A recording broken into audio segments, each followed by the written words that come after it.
Sahabatku yang keren Habib Rizik Syihab, juga sayang sekali beliau menolak untuk hadir, katanya dengan alasan Rhoma Irama nggak netral gitu.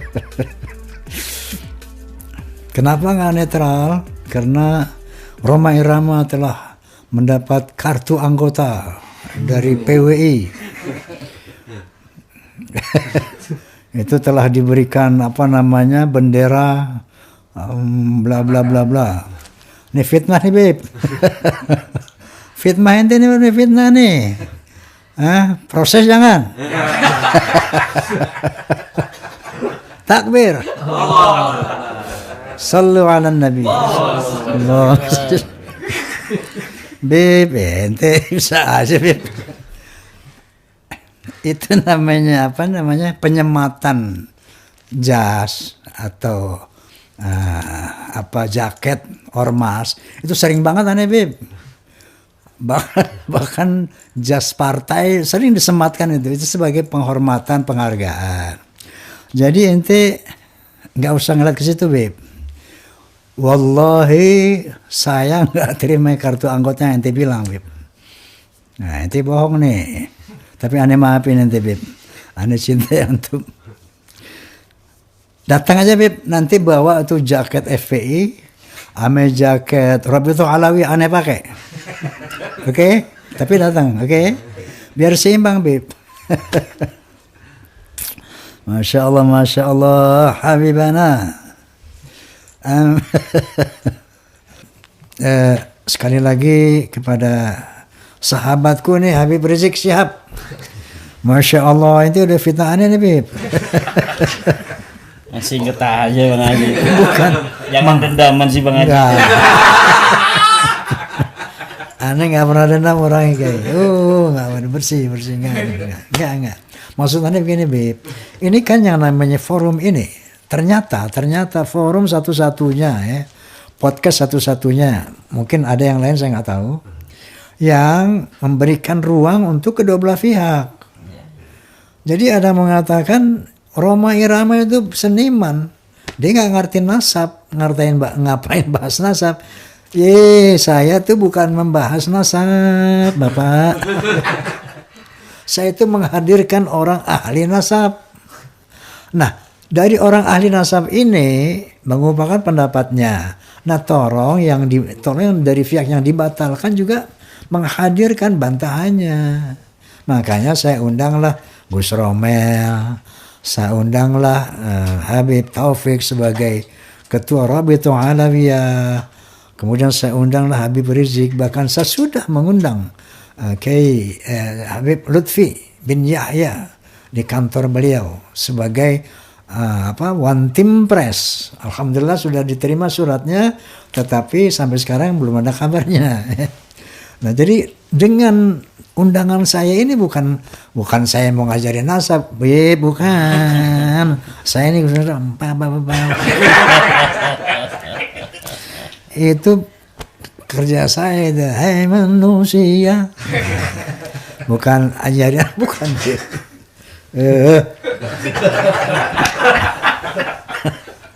Dipelintir-pelintir begitu. Buat rumah. Jadi saya ini justru astagfirullahaladzim membuka ruang untuk yang pro dan yang kontra. Untuk apa? Untuk jelas kepada kita umat Islam dan bangsa Indonesia. Siapa ini Mbak Alwi ini? Kalau turunan Nabi, kita cintai habis. Kalau bukan, kita cintai juga. Tapi bukan sebagai surya. Begitu, Masya Allah, Habib-Habibku. Ya. Masya Allah, tabarakallah. Karena kalau ente kekeh, setelah ente tahu setelah ilmiah, ancamannya dari Allah ngeri, ya Allah. Ngeri, adzabun azim. Dari Nabi sallallahu alaihi wasallam yang ngeri juga, haram surga. Coba direnungkan ini. Kita renungkan dan kita bisa bergandengan tangan sebagai sesama muslim, sesama bangsa Indonesia ya. Itulah tujuan bisikan Rhoma, bincang asik bareng Rhoma. Oke, terima kasih. Oke, jadi saya tetap akan ngundang antum Habib Rizik. Tolong bawa jaket FPI karena saya bukan FPI. Ya makanya ketika ada orang bilang, "Ji, ente mau ditegur tuh sama Habib Rizik." Siapa dia menegur gue gitu kan. Kenapa? Saya bukan FPI, Bib. Habib Rizik itu imam besar FPI, bukan imam besar umat Islam. Makanya saya bisa ngomong gitu, ya. Tapi ente sahabat Habib. Oke, saya tunggu antum tetap bawa itu jaket FPI. Kalau sekalian KTP tadi, apa? KTA. Kalau saya dilantik sama PWI, masa di sini dilantik, Bib? Diberikan sekolah di sini? Enggak lah. Kalau saya dilantik sebagai PWI, pasti ada acara khusus, Bib. Dia enggak. Pelantikan Rhoma Irama sebagai PWI. Begitu, Bib. Kemana sempetin jaket doang? Gitu.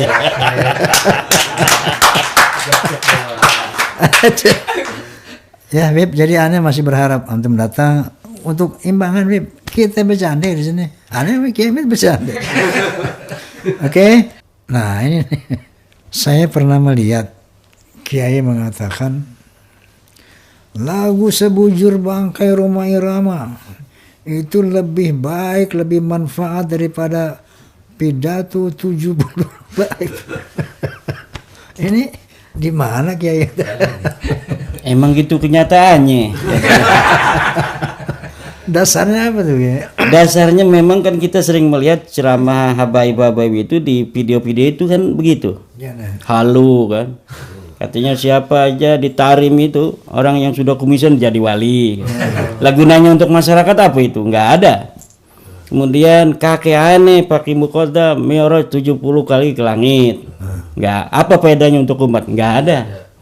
Kakek aneh bisa nurunin rantai emas dari langit. Apa manfaatnya buat kita? Kagak ada. Dan banyak itu masih kalau bisa diurut 70 tuh Bang Haji. Tapi kalau kita mendengarkan lagu badan pun tak berharga sesaat ditinggal nyawa, anak istri tercinta tak sudi lagi bersama, secepatnya saat dipendam. Insyaallah. Jadi terusin Bang Haji. Jadi maksudnya lagu Sebujur Bangkai lebih bermanfaat untuk didengarkan ketimbang 70 ceramah-ceramah Habib yang khurafat-khurafat itu yang tidak ada manfaat untuk umat Islam kecuali hanya untuk mengunggulkan daripada klan-klan mereka.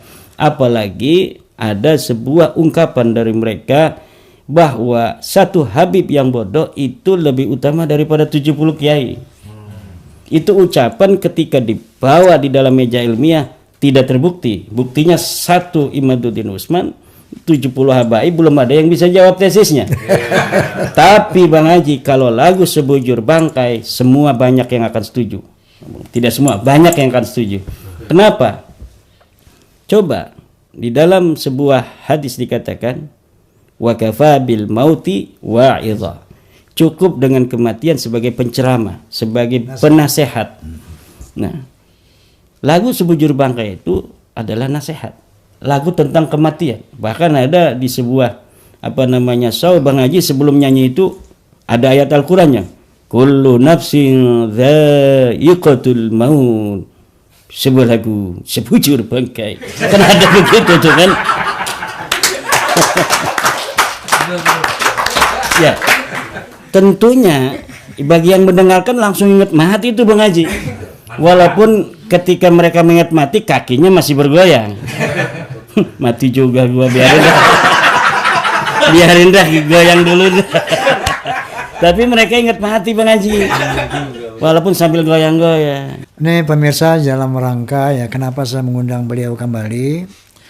Karena katakanlah ada ya serangan-serangan quote and quote yang berusaha membatalkan penelitian beliau.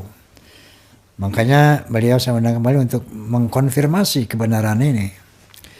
Oke, yang keempat nih, kemarin berita ramai nih Kiai sama Gus Abbas katanya ke Gresik mau ceramah, kemudian beritanya viral bahwa Kiai dipersekusi di Gresik. Seperti apa yang sebenarnya, Kiai? Ya, yang saya tahu, saya datang kan dari Saparidawa di Banyumas, Purbalingga, Cilacap. Terus setelah 3 hari saya ke Gresik, yang nggak ada persekusi, yang ada itu saya dikawal sampai ke rumah tuan rumah, kemudian dikasih minuman, kopi pahit dan sebagainya, Bang Haji. Nggak ada persekusi itu. Nah, cuma tahunya itu ketika sudah acara, ngelihat di YouTube, katanya ada di tempat yang agak jauh dari lokasi itu, ada orang-orang datang tuh mau kayak berdemo begitu, Bang Haji. Mau berdemo, kemudian dihalang oleh laskar, karena memang tuan rumah ini Panglima Laskar Jawa Timur. Jadi banyak laskarnya dia itu. Bisa dihalau katanya, kemudian didamaikan oleh dari Polda Jatim, kemudian dari Kapolres di daerah setempat gitu. Jadi saya tidak terlalu tahu persis di luar. Kalau di tempat itu mungkin 10.000 yang hadir, Bang Haji. Karena ini tuan rumahnya Sohibul Haja ini seorang panglima PWI di Jawa Timur. Jadi lurah dulunya 2 kali, 2 periode, jadi tokoh masyarakat, dan juga memiliki ambulan 8. Beliau ini namanya Gus Khairi, ini punya ambulan 8, kasih nama masyarakat tuh, yang mau pergi ke rumah sakit nggak usah bayar tuh, dia yang nyiapin kendaraannya sejak zaman jadi lurah sampai saat ini, karena beliau juga pengusaha yang lumayan hebat ininya usahanya. Nah, jadi saya tadi lihat di ini, Bang Haji, itu tentang laporan ke Gus Abbas. Jadi Gus Abbas dilaporkan dengan panitia ini Gus Khairi ke polisi. Ke polisi, katanya ke Polda Jatim. Ya, itu kalau saya menyayangkan ya, namanya pengajian kan itu bagian merupakan dari ajaran agama. Sedangkan kita menjalankan ajaran agama itu dilindungi oleh undang-undang. Negara kita memiliki Pancasila sebagai dasar, kemudian bebas bagi seluruh warga negara untuk menjalankan agamanya sesuai dengan kepercayaannya. Nah, kepercayaannya itu termasuk dalam bagaimana mengekspresikan budaya-budaya yang bersinggungan dengan agama, seperti haul, itu kan acaranya haul. Nah, itu dilindungi oleh undang-undang. Dan jadi menurut saya apabila acara-acara pengajian itu sampai ada dilaporkan ke polisi dan sebagainya, itu presiden yang buruk untuk negara kita.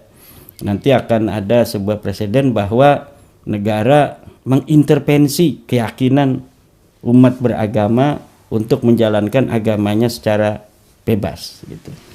Pemirsa, berita ini memang ramai kemarin bahwa ada berita Gus Abbas dan Kiai Haji Imaduddin dipersekusi. Jadi nyatanya memang saya melihat video di sana, memang ribuan itu ya yang masa yang menghadiri. Gitu. Nah, tentunya hal ini saya nggak pernah dengar ketika habaib tabligh kemudian dipersekusi gitu. Jadi inilah maksudnya bahwa ketika pihak Kiai Imad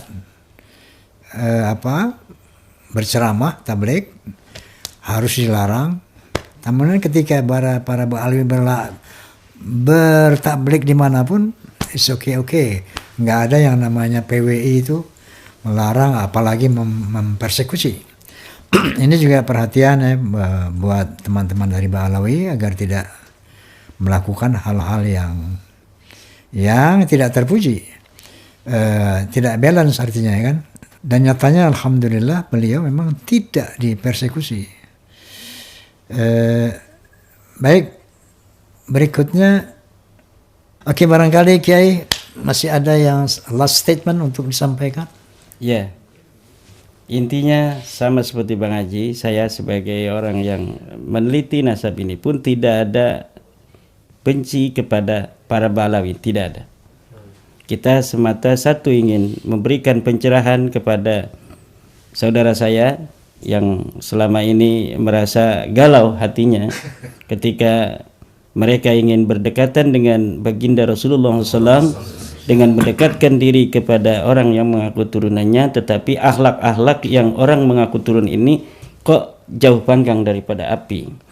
Yang kedua adalah ingin juga memberikan nasihat, ad-dinu an-nasihah kepada saudara-saudara kita Balawi bahwa memang kemuliaan di sisi Allah tidaklah karena nasabnya. Kemuliaan di sisi Allah adalah karena takwanya.